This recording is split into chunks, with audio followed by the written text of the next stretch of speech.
കേരള രാഷ്ട്രീയത്തിൽ ഒരു ജനപ്രതിനിധിയോ അല്ലെങ്കിൽ കേരള രാഷ്ട്രീയത്തിൽ തന്നെ പാടില്ല എന്ന് ആഗ്രഹിക്കുന്ന ഒരു വ്യക്തിയാണ് ഇപ്പോൾ പിണറായി മന്ത്രിസഭയിൽ മന്ത്രിയായിരിക്കുന്ന ശ്രീ എ.കെ. ശശീന്ദ്രൻ.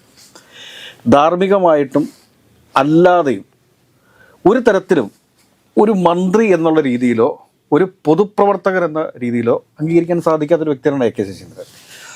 ഈ എ.കെ. ശശീന്ദ്രൻ ഇന്ന് ഒരു പ്രസ്താവന നടത്തിയിട്ടുണ്ട്.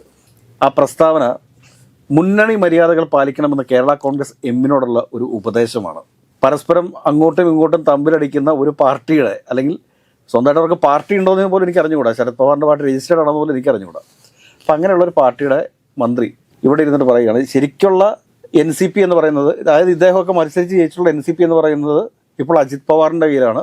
അജിത് പവാർ ഇപ്പോൾ NDA മന്ത്രിസഭയുടെ ഭാഗമാണ്. അപ്പോൾ അങ്ങനെ NDA മന്ത്രിസഭയുടെ പ്രതിനിധിയായിട്ട് കേരള മന്ത്രിസഭയിൽ ഇരിക്കുന്ന എ.കെ. ശശീന്ദ്രനാണ് മുന്നണി മര്യാദകൾ പാലിക്കണമെന്ന് ആരോട് പറഞ്ഞിരിക്കുന്നത്? കേരള കോൺഗ്രസ് എമ്മിനോട് പറഞ്ഞിരിക്കുന്നത്. ഇതിലെ രാഷ്ട്രീയം എന്താണ്?